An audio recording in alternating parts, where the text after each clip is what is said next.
Hello दोस्तों, आपका स्वागत है मैथ्स बाय एस के पटेल यूट्यूब चैनल पर। इस लेक्चर में मैं आपको नई शिक्षा नीति के अनुसार जो 2024-25 वैसे तो ये लास्ट ईयर से लागू हो चुकी थी, उसके यूजी एक्ट के प्रोसेस के बारे में बताऊंगा आपको। तो देखिए, मैं इन टॉपिक्स पर आपसे बात करूंगा इस लेक्चर में कि यूजी सेमेस्टर क्या है, सेमेस्टर में क्या-क्या होगा और रेगुलर व नॉन में सेमेस्टर में क्या सिस्टम होता है और सिलेबस क्या होगा और एग्जाम पैटर्न क्या होगा। मैंने आपसे पहले बोला था कि मैं एक एनईपी के हिसाब से एक लेक्चर डालूँगा जिसमें आपको सारा प्रोसेस अच्छे से क्लियर कर दूँगा। तो फर्स्ट में देखिए, यूजी सेमेस्टर क्या होता है? पहले तो भैया ईयरली सिस्टम चल रहा था, है ना? लेकिन वैसे तो आरआर कॉलेज तो ऑटोनॉमस कॉलेज है, इसमें पहले से भी ईयरली सिस्टम था, लेकिन अब थोड़ा सिस्टम चेंज है उस हिसाब से। 1 साल में कितने सेमेस्टर होते हैं? 2। 1 साल में 2 सेम होंगे आपके। फर्स्ट जो सेमेस्टर होगा वो जनवरी में होगा और सेकंड होगा मई-जून में। किसमें? मई-जून में। फर्स्ट सेमेस्टर कब होगा? जनवरी में और सेकंड सेमेस्टर कब होगा भैया? मई-जून में होगा। तो सबसे पहले हम किस पर बात करने वाले थे कि यूजी सेमेस्टर क्या है? कि सेमेस्टर वो सिस्टम होता है जो साल में 2 बार एग्ज़ाम होते हैं। एक तो आपके जनवरी में होगा, एक मई-जून में होगा, जिससे आपकी 1 ईयर कंप्लीट हो जाती है, 2 बार एग्ज़ाम होते हैं। अब देखिए सेमेस्टर में क्या-क्या होता है? सेमेस्टर का प्रोसेस समझिए। सेमेस्टर में क्या-क्या होता है? तो देख लीजिए रेगुलर वाले और नॉन रेगुलर वाले और नॉन। सबसे पहले तो आपका एडमिशन हुआ, जैसे यूजी में आपने एडमिशन लिया, तो आपकी क्लासेज स्टार्ट हुई होंगी, है ना? सबसे पहले आपका क्या हुआ? एडमिशन होता है। फिर आपकी क्लासेज लगी होंगी, है ना? चल रही है क्लास। फिर वैसे तो 75% अलाउ है ना क्लास अटेंड करना हाज़िरी आपकी, लेकिन वो कॉलेज के हिसाब से होता है भैया। कोई कॉलेज किस हिसाब से अटेंडेंस लेते हैं, कोई किस हिसाब से लेता है, लेकिन आरआर में तो ऑटोनॉमस के कॉलेज है जो अपने हिसाब से चलता है। वैसे 75% कोई ज़रूरी नहीं है, है ना? बस इतना है कि आप वीक में 1-2 बार अवश्य आ जाया करें, जिससे वैसे हाज़िरी वगैरह तो होती नहीं, बायोमेट्रिक्स होती है मंथ में 1 बार, वो भी स्कॉलरशिप के हिसाब से। फिर आपके टर्म होंगे भैया। कब होंगे? टर्म होंगे। क्या होंगे? फिर आपके मिड टर्म होते हैं MD. Mid term mid term test होते हैं। क्या होते हैं? मिड टर्म टेस्ट होते हैं, वो हर सेमेस्टर में अलग-अलग होगा। जैसे जनवरी में जो सेमेस्टर होगा, उसमें मिड होंगे और जो मई-जून में होगा, उसमें भी मिड टर्म होंगे। ये रहा इसका प्रोसेस। अब सुन लीजिए, जो नए नॉन वाले हैं, उनके भैया टर्म टेस्ट नहीं होते, मिड टर्म टेस्ट नहीं होता, ना कोई अटेंडेंस वगैरह का कुछ सिस्टम नहीं होता। उनका डायरेक्ट सेमेस्टर होता है। क्या होता है? सेमेस्टर एग्ज़ाम होता है। वैसे नॉन से तो कम ही स्टूडेंट होंगे, जो भी नॉन से हैं वो सुन लीजिए, उनका टर्म टेस्ट वगैरह, अटेंडेंस वगैरह ऐसा कुछ सीन नहीं होता। उनके डायरेक्ट सेमेस्टर एग्ज़ाम होंगे और प्रैक्टिकल होंगे। क्या होंगे? डायरेक्ट सेमेस्टर होंगे और प्रैक्टिकल होंगे। अब देखिए, जो फर्स्ट सेमेस्टर है उसका सिस्टम देखिए।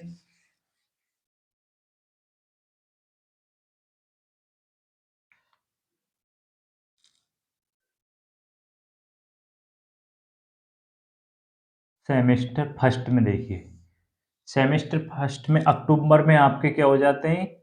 मिड टर्म होंगे भैया। अक्टूबर में मिड टर्म टेस्ट हो जाते हैं। इस बार सत्र लेट है, तो आप ऐसा मत सोचिए। नहीं, आपके टर्म टेस्ट कब हो जाते हैं? अक्टूबर में कंप्लीट हो जाते हैं। अब वो आपके इस बार नवंबर में होंगे, दिवाली के बाद। मिड टर्म टेस्ट में क्या होता है कि आपको होम असाइनमेंट की कॉपी उपलब्ध करवाई जाती है। ऐसे जो आपको 17-18 की डेट में मिलने वाली है ना? होम असाइनमेंट की कॉपी जो सर कॉपी देते हैं, उनमें आपको क्वेश्चन घर से करके लाने हैं भैया। क्वेश्चन हम ग्रुप पर डाल देंगे, सॉल्यूशन सहित डाल देंगे।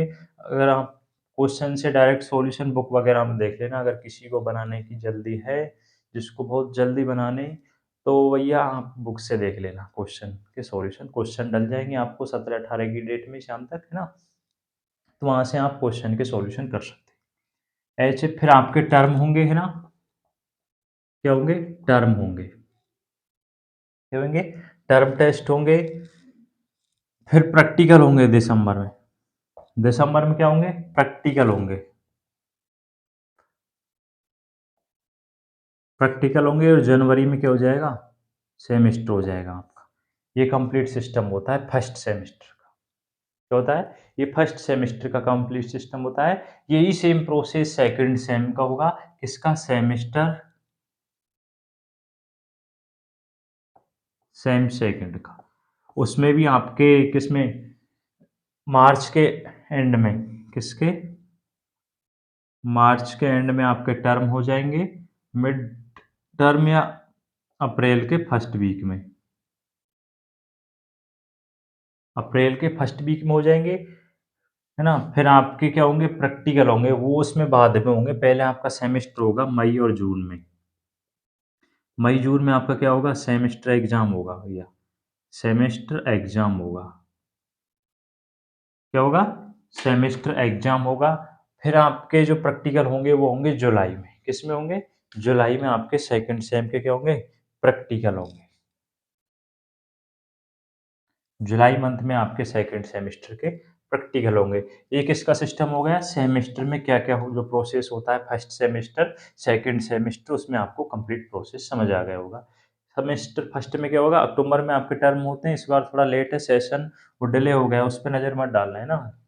फिर आपके दिसंबर में प्रैक्टिकल होंगे, फिर जनवरी में सेमेस्टर होगा, सेकंड सेम में मार्च के एंड में, अप्रैल के फर्स्ट वीक में आपके मिड टर्म हो जाएँगे और फिर आपका मई और जून में क्या हो जाएगा? सेमेस्टर हो जाएगा और जुलाई में आपके प्रैक्टिकल हो जाएँगे।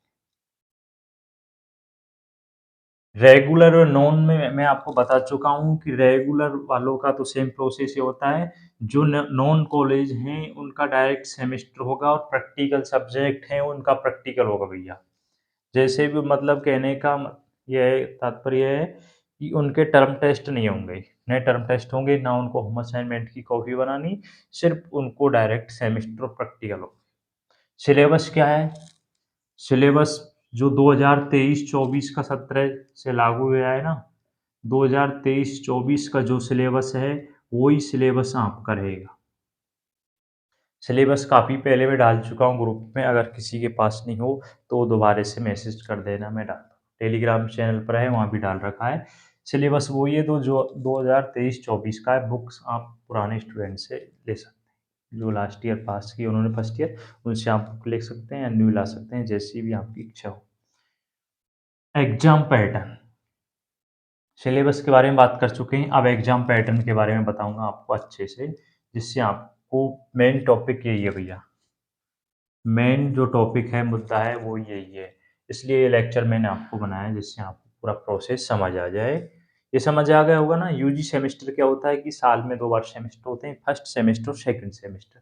फर्स्ट सेमेस्टर आपका जनवरी में हो जाता है, सेकंड सेमेस्टर मई-जून में हो जाता है। फिर सेमेस्टर में क्या-क्या प्रोसेस होता है, मिड टर्म होंगे, आपके प्रैक्टिकल होंगे और फिर आपका एग्ज़ाम होगा। साल में 2 बार होंगे, सेकंड सेमेस्टर, फर्स्ट सेमेस्टर और सेकंड सेमेस्टर। सिलेबस वही है जो आपके लास्ट ईयर स्टूडेंट का है। रेगुलर और नॉन नॉन वालों को ओनली सेमेस्टर और प्रैक्टिकल देने होते हैं, उनके मिड टर्म नहीं होते।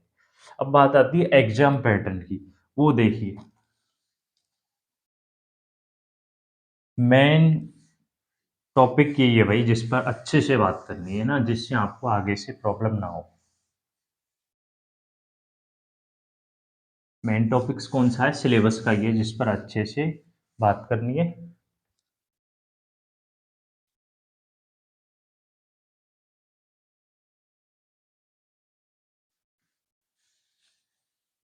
देखिए क्या? Exam pattern.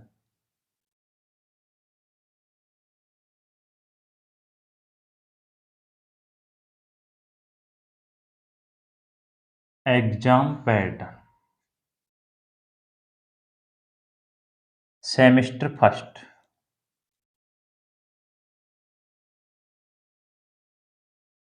सेमेस्टर जो फर्स्ट का टोटल आपका एग्ज़ाम होता है, वो टोटल 600 अंक का होता है भैया। कितने का? 600 अंक का। कितने का सेमेस्टर एग्ज़ाम होता है? 600 अंक का होता है। सेमेस्टर फर्स्ट कितने का होता है? 600 अंक का होता है। देखिए, जिसमें मैथ्स,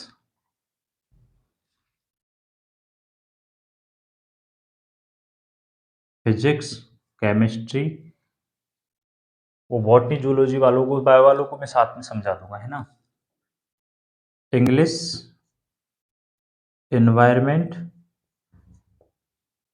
कंप्यूटर।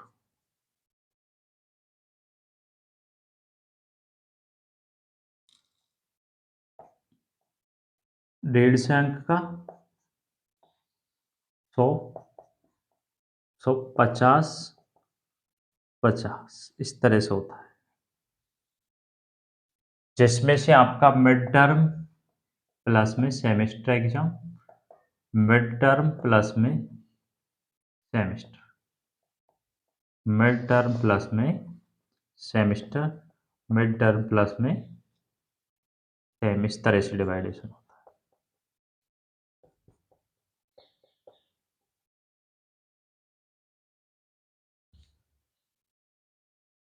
टोटल 6 अंक नहीं हुए ना। फिर आपके क्या होता है, दिसंबर में प्रैक्टिकल होता है फिजिक्स में। फिजिक्स में क्या होता है, प्रैक्टिकल होता है 50 नंबर का। केमिस्ट्री में प्रैक्टिकल होता है 50 नंबर का। बाकी के जो वो है बायो वाले, वो भी इसी से समझते जाना भैया, है ना। उनके पास मैथ्स की जगह और फिजिक्स की जगह बॉटनी जूलॉजी आ जाएंगे, जिसमें शायद उनका बॉटनी का पेपर एक 1.5 अंक का होता है ना। 50 जिसमें इस तरह से डिवाइडेशन होता है 10 प्लस।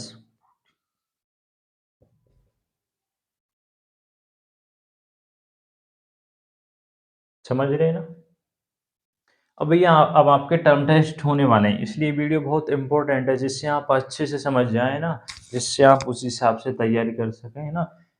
10 जो 30 अंक का मिड टर्म होगा, उसमें से 10 नंबर का आपका एच होगा और 20 नंबर के आपके टर्म टेस्ट में क्वेश्चन दिए जाएंगे। ये 10 नंबर फ्री के भैया, है ना।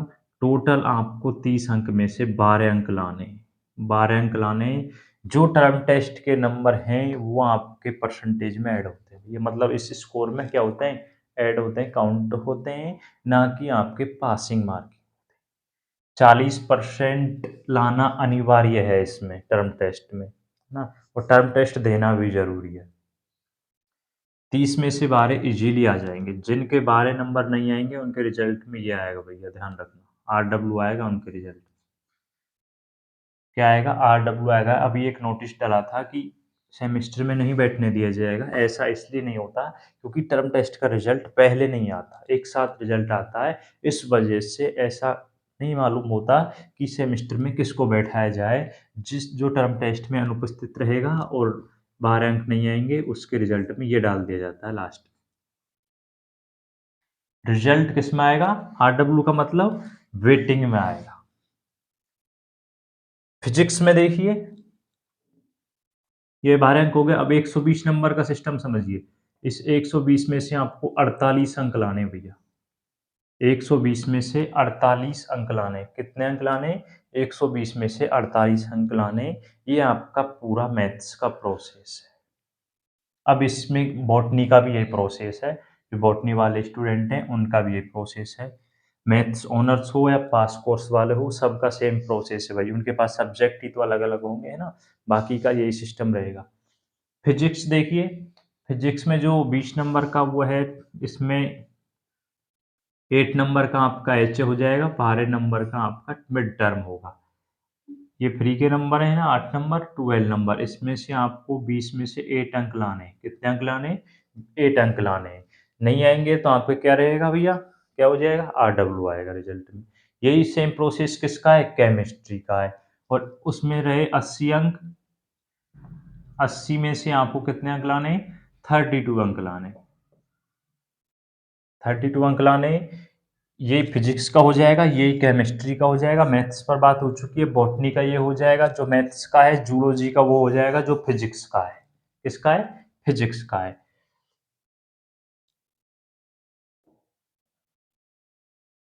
बात आती है इंग्लिश पर। किस पर, इंग्लिश पर। इंग्लिश का जो 10 नंबर का होगा टर्म टोटल, उसमें से 4 नंबर का एच होगा, 6 नंबर का आपका मिड टर्म होगा। क्या होगा, मिड टर्म होगा। इसमें सभी पास हो जाएंगे, कोई फेल नहीं होगा इसमें, है ना। इन कंपलसरी सब्जेक्ट में यही किसका प्रोसेस रहेगा, इंग्लिश, एनवायरमेंट, कंप्यूटर। बायो वालों के पास हिंदी होगी, मैथ्स वालों के पास इंग्लिश होगी। समझ रहे हैं ना। अब 40 अंक रहे।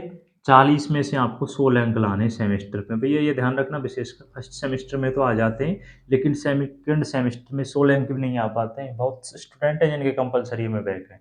वो कंपल्सरी के नंबर आपके इसमें 6 में ऐड होते हैं, तो यानी कि आपकी परसेंटेज को बढ़ाते हैं, सीधी-सी बात है। तो आपको ये पढ़ने चाहिए। सिलेबस वही है जो इनका आपके 11th-12th में आप पढ़ते आ रहे हैं। इंग्लिश होगी कंपल्सरी है, सब सेम यही सिस्टम रहेगा, 40 में से आपको 16 अंक लाने हैं। फिर अब देखिए प्रैक्टिकल, जो प्रैक्टिकल है फिजिक्स केमिस्ट्री का, उसमें से जो 10 अंक का जो प्रैक्टिकल है, उसमें देखिए आपको 5 नंबर का आपको रिकॉर्ड तैयार करना है, 5 नंबर का आपका क्या होगा, वाइवा होगा, जिसमें से आपसे क्वेश्चन पूछे जाते हैं। ये 5 नंबर रिकॉर्ड के हैं, जिसमें से फाइल तैयार की जाती है, उसके अंक मिलते हैं।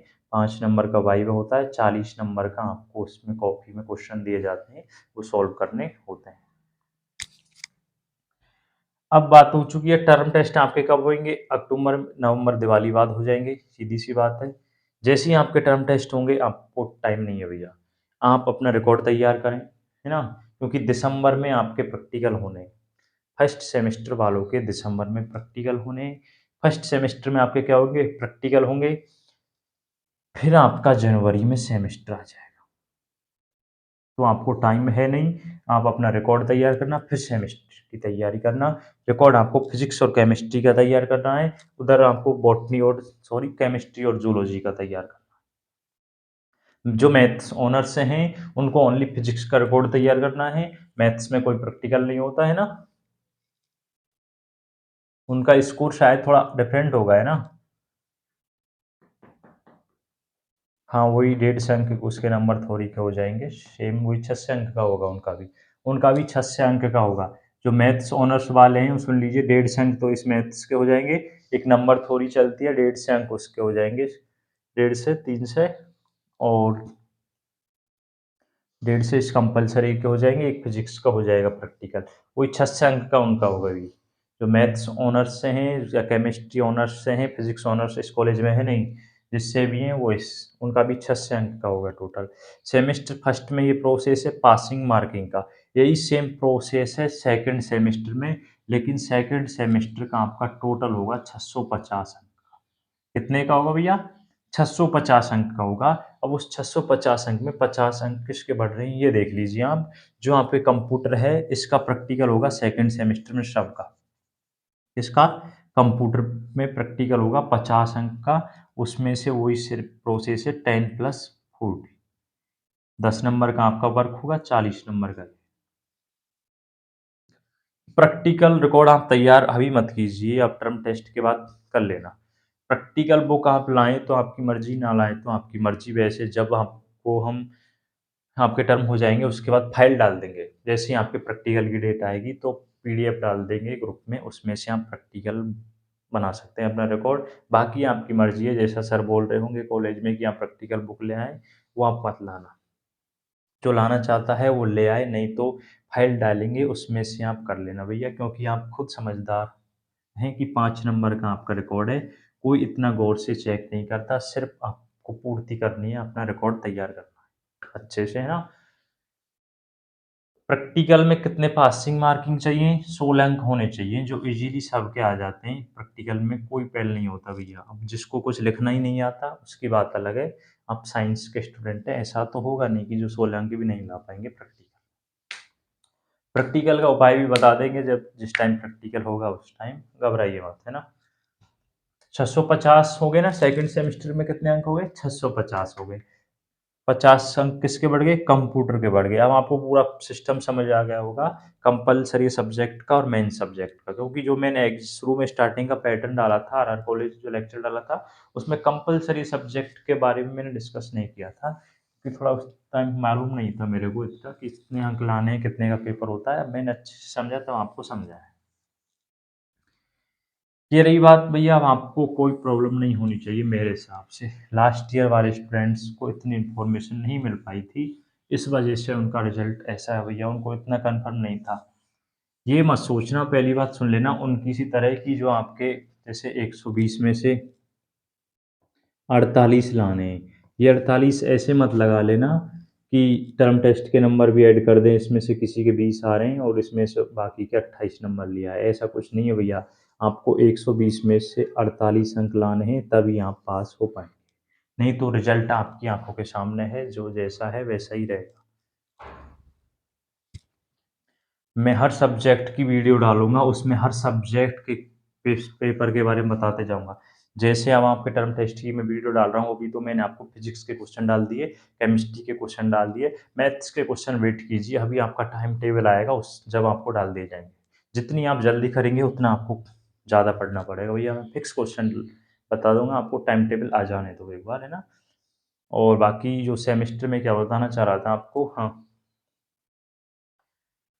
सेमेस्टर के क्वेश्चन मैं डालूँगा फिज़िक्स के अलग, केमिस्ट्री के अलग, मैथ्स के अलग। जिस लेक्चर में मैं आपको जिस सब्जेक्ट के बारे में बताऊँगा, उसी सब्जेक्ट के बारे में आपको ये भी बताते जाऊँगा कि सेमेस्टर में इस सब्जेक्ट से इतने क्वेश्चन आते हैं, ये पेपर पैटर्न होता है। 80 अंक का जो डिवाइडेशन है, वो किस तरह से किया जाता है, 120 अंक का डिवाइड किस तरह से किया जाता है, कौन-सा क्वेश्चन कै नंबर का होता है, वो उस लेक्चर में मैंने अच्छे से बताऊँगा उसमें, जिस सब्जेक्ट का आपको लेक्चर डालूँगा। अभी आप टर्म टेस्ट के बारे में जान लीजिए और टर्म टेस्ट की अच्छे से तैयारी कीजिए, ना?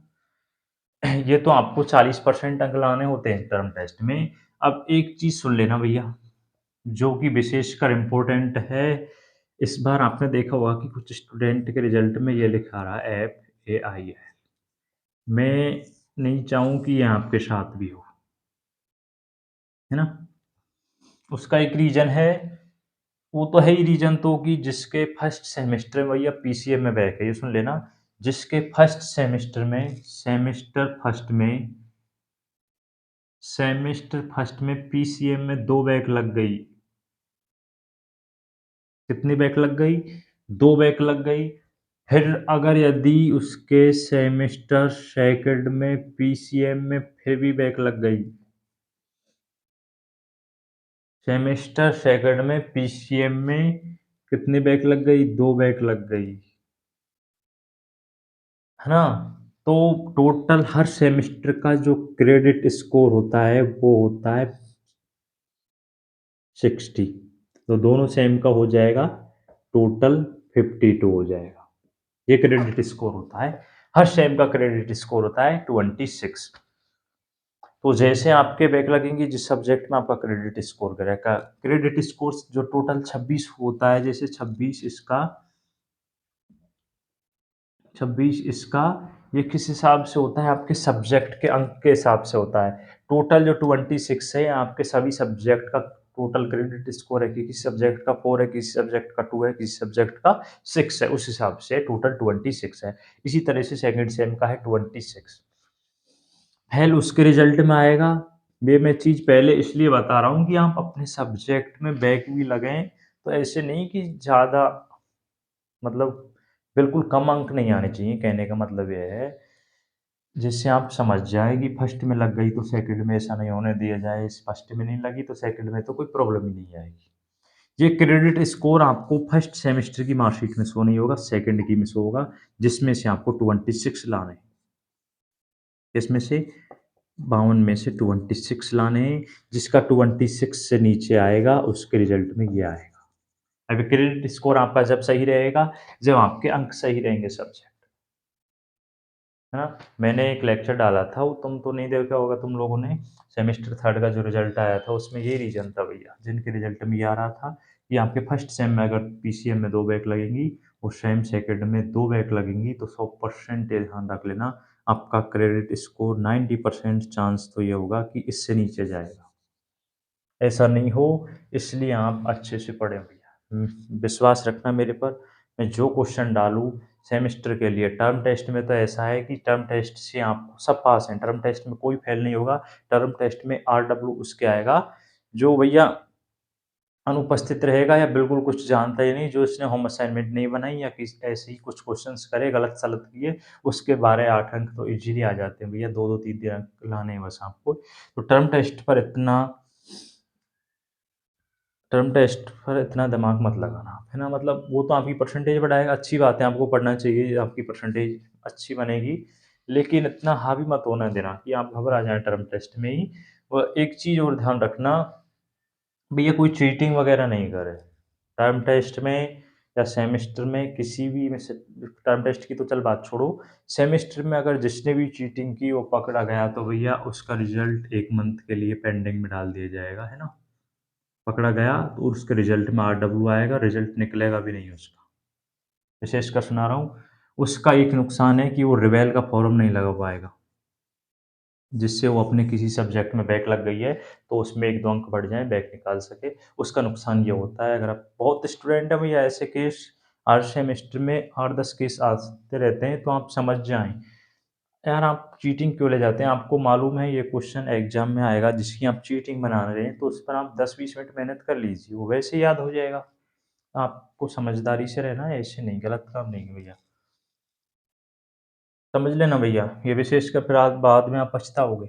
अभी से इसलिए आपको मैं सूचित कर देता हूँ कि चीटिंग वगैरह ऐसा कुछ मत ले जाना और मैं जितने भी लेक्चर डालूँगा अब सेमेस्टर के, फिज़िक्स के अलग, केमिस्ट्री के अलग, मैथ्स के अलग, जिसमें सारे क्वेश्चंस बताऊँ, सारे क्वेश्चंस के नोट्स बनाना, अच्छे से प्रैक्टिस करना, ईज़िली आपके सब में पासिंग मार्किंग से ऊपर आ जाएँगे। मैथ्स में 120 में से 60 प्लस से ऊपर आएँगे मैथ्स में तो और केमिस्ट्री इनमें सब में आप आसानी से पास हो जाएँगे, केमिस्ट्री, फिज़िक्स में। बस शर्त ये है कि मैं जितने भी क्वेश्चंस कराऊँ लेक्चर में, सबके सॉल्यूशन आप रजिस्टर में नोट्स जैसे भी आप तैयार करें, कर लेना और अच्छे से उनको पढ़ लेना।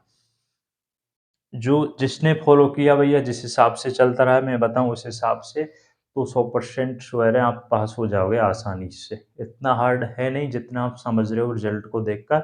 इनका रिज़ल्ट मत देखिए जो सेकंड ईयर में स्टूडेंट हैं अब जिन्होंने फर्स्ट ईयर पास किए, उनकी सबसे बड़ी गलती तो भैया उनके सामने समस्या बहुत थी कि उस टाइम नया-नया सिस्टम आया था, कोई समझाने वाला नहीं था, नहीं सर को इतना मालूम था, कुछ इन्फॉर्मेशन नहीं थी। उनके लिए सबसे बड़ी समस्या यही थी उनके सामने कि क्या प्रोसेस होता है, कितने अंक लाने हैं, क्या सिस्टम होता है, वो ऐसा कुछ सीन नहीं था। इसलिए आपको सब इन्फॉर्मेशन पहले से मिल रही है, तो आपका ऐसा हल नहीं होगा।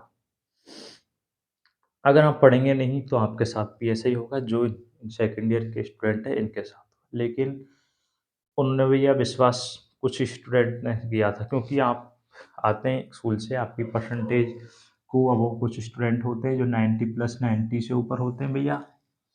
अपने प्राउड में न रहे हैं ना, इस कॉलेज में कोई नहीं है, होशियार नहीं है, होशियार वो होता है जो मेहनत करता है। मेहनत करते रहना, कंटिन्यू मेहनत करते रहना, पर डे के 2-3 घंटे बहुत होते हैं भैया। पर डे आप 2 घंटा पढ़ लीजिए बीएससी का, मैं कह रहा हूँ आराम से आप पास हो जाओ। ये विशेषकर ध्यान रखना है ना, जो परसेंटेज वाले हैं भैया ऐसा कुछ नहीं होता कि मेरी परसेंटेज ज़्यादा है तो मेरे बैक नहीं लगेगी, वो नहीं होगा। बहुत सा बुरा हाल है भाई तुम लोगों का ज़्यादातर।